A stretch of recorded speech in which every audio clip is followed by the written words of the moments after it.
Let me tell you a very important tale. Once upon a time, there was a society, a forest of trees. The forest and every single tree within that forest was held accountable for all of its actions. But some feared that someday the trees would forcibly take over the other trees, even though none of them had any more rights or power than the other. They were on equal ground and safe from anyone having the ability to rule them. But this fear got the best of them, and they hired a ruling class to keep them safe called the Axes. The axe was held high above the rest and was held accountable to nobody. The axe would take what it wanted, when it wanted, make the rules, chop any tree, and the forest would just simply call that order, and was just the price of living in a civilized forest. Because the axe convinced the forest, without the axe, the forest would be cut down by its fellow trees. But deep down, the forest knew its fellow trees are equal and didn't have the divine ruling power of a powerful axe, and if it wasn't for the axe, they would not only all be equal, but they would be finally free from the rule of a tyrannical ruling class known as the axe. To keep the forest completely blind to this obvious fact, the Axes devised a very clever plan. To stay in power, the Axes would often promise free stuff, which was then forcibly stolen from other trees with the threat of being chopped down, and then the Axes would then give the free stuff to those who vote for them. The incentive of free things viciously helped the Axes keep power by rewarding those who surrender power over to the Axes and let the Axes rule them. Most importantly, this kept the trees hostile to anyone who opposes the Axes and their tyrannical grip on society.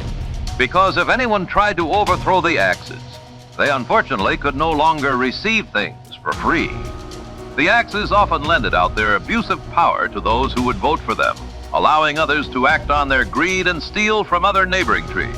If not that, steal their rights and to force their fellow neighboring trees to live exactly like them. The trees grew accustomed to and even addicted to stealing the rights of their fellow trees.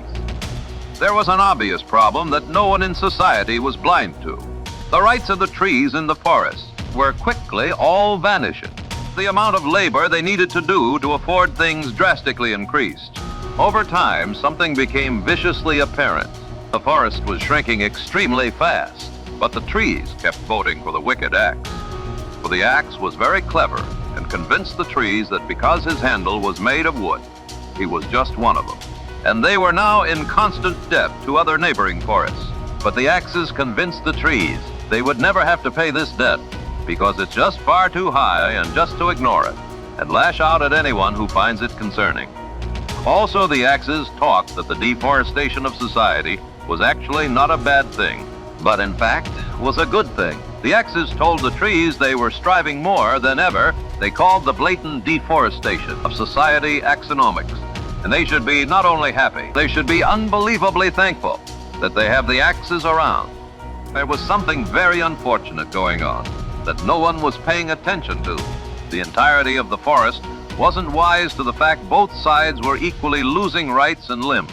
And in the end, no one really had any rights on either side. The problem the forest didn't notice was the enemy wasn't one set of trees versus the other, but in fact was the Axes that ruled over them and were held accountable to no one. And no one was winning but the Axes.